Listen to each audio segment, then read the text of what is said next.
అనంతపురం జిల్లా రైతాంగం తీవ్ర ఇబ్బందులు ఎదుర్కొంటుందని వైసీపీ ఎమ్మెల్సీ వై శివరామరెడ్డి ఆవేదన వ్యక్తం చేశారు. వైసీపీ జిల్లా కార్యాలయంలో ఏర్పాటు చేసిన విలేకరుల సమావేశంలో ఆయన మాట్లాడారు.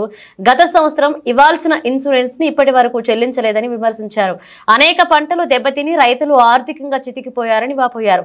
కేవలం కొన్ని మండలాలు మాత్రమే కరువు మండలాలుగా ప్రకటించడం సరైంది కాదు అని ప్రభుత్వానికి సూచించారు.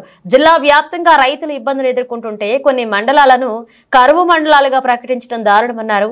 ప్రభుత్వం తక్షణమే అనంతపురం జిల్లా రైతాంగాన్ని ఆదుకోవాలని ఎమ్మెల్సీ శివరామరెడ్డి డిమాండ్ చేశారు. ఇన్సూరెన్స్ ఇప్పటి వరకు ఇచ్చిన పరిస్థితి లేదు. మిరప కావచ్చు, గ్రౌండ్ నట్ కావచ్చు, కంద కావచ్చు, సద్ద, అదే మిర్చి ఇవన్నీ విపరీతంగా నష్టపోవడం జరిగింది. కానీ మొన్న ఈ మధ్యన కేవలం 7 మండలాల మట్టుకే కరువు మండలాలుగా ప్రకటిస్తున్నామని చెప్తున్నారు. ఈ సంవత్సరం కూడా రావాల్సిన టైంలో వర్షాలు లేక ఒక్కో రావాల్సిన పరిస్థితిలో 1-2 నెలలు కూడా వర్షాలు రాని పరిస్థితి.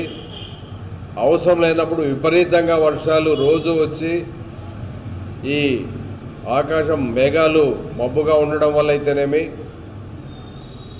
అనుకోని టైంలో వర్షాలు పడడం వల్ల అయితేనేమి, ఒక పక్క కంద కానీ మిరప కానీ ఇప్పుడు వేసిన శనగ కూడా చాలా నష్టపోయే పరిస్థితి ఉంది.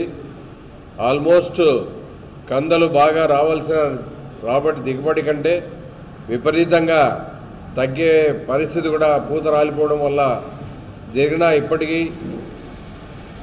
దానికి సంబంధించిన అధికారులు తీసుకోవాల్సిన చర్యలు తీసుకునే పరిస్థితి లేదు, సర్వేలు చేసే పరిస్థితి లేదు అన్నది ప్రజలు స్పష్టంగా రోడ్లపైకి వస్తున్నా కూడా పట్టించుకున్న పరిస్థితి లేదు. మొన్న పండిన వడ్లకు కానీ మిగిలిన పంటకు కండేకల్ ఏరియాలో ధాన్యం కొనుగోలు చేయడానికి ఏర్పాటు చేయమంటే ఇప్పటి వరకు కూడా దాని మీద స్పందన లేదు. స్వయాన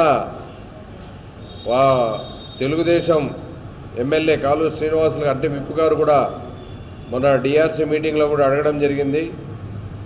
మద్దతు ధరని ప్రకటించినప్పటికీ చాలా తక్కువ రేట్లలో మధ్య దళారీలు కొంటున్న పరిస్థితి.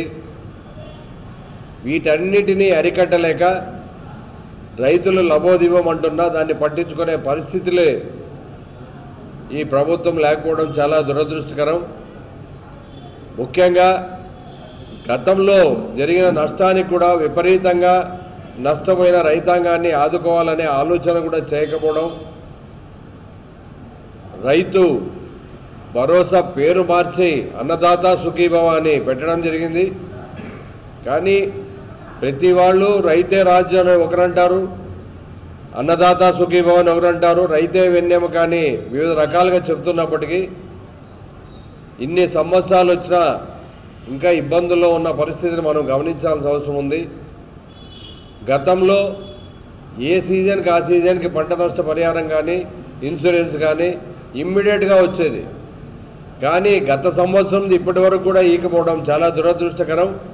ఇప్పటికైనా ప్రభుత్వం మేనుకోవాలి, రైతాంగాన్ని ఆదుకోవాల్సిన బాధ్యత తన భుజస్కంధాలపై వేసుకోవాలి. ఏదైతే మద్దతు ధర ప్రకటించిందో దానికి ప్రభుత్వమే కొనుగోలు చేసి వితిన్ షార్ట్ పీరియడ్లో ఆ పేమెంటు రైతాంగానికి చేర్చాల్సిన అవసరం ఉందని కూడా డిమాండ్ చేస్తున్నాం. ఈరోజు రైతులు రోడ్లలో పడుతున్నారు. ఈ మధ్య దళారీలు తేమ అనే పేరుతో వివిధ రకాలుగా చెడిపోయిందనో ఏదో ఒకటి దానికి పేరు పెట్టి చాలా తక్కువ ధరల్లో వాళ్ళు కొనే పరిస్థితి ఉంది. రైతులు అప్పు చేసి ఉంటారు కాబట్టి వాళ్ళు అడిగిన రేటుకే ఇచ్చి ఈరోజు తీవ్ర ఇబ్బందులు ఎదుర్కొంటామన్న విషయాన్ని ప్రభుత్వం గమనించాలని డిమాండ్ చేస్తున్నాం. అలాగే రైతుకు మేము వస్తే 20,000 ఇస్తామని చెప్పిన ప్రభుత్వం అసలు 6 నెలల కాలమైనా ఇప్పటి వరకు ఆ 20,000 రూపాయలు ఏదైతే అన్నదాత సుఖీభవ అనే పథకం ఏదైతే ఉందో దాన్ని ఇప్పటి వరకు ఇచ్చిన పరిస్థితి లేదు. కాబట్టి ఇమ్మీడియట్గా ఆ 20,000 రూపాయలు ఇవ్వాల్సిన అవసరం ఉంది. మొన్న బడ్జెట్లో దాని అమౌంట్ కూడా పెట్టి సుమారుగా 4-5 వేల కోట్లు కావాల్సి ఉంటే కేవలం 1000 కోట్లు ఏదో పెట్టినట్లు గుర్తు. వీళ్ళు ఇమ్మీడియట్గా ఏదైనా కానీ రైతును వితిన్ డేస్లో ఆదుకోవాల్సిన పరిష్కారం చూపించాల్సిన అవసరం ఉంది. డబ్బు వెంటనే రైతుల ఖాతాల్లో వేయాల్సిన అవసరం ఉంది.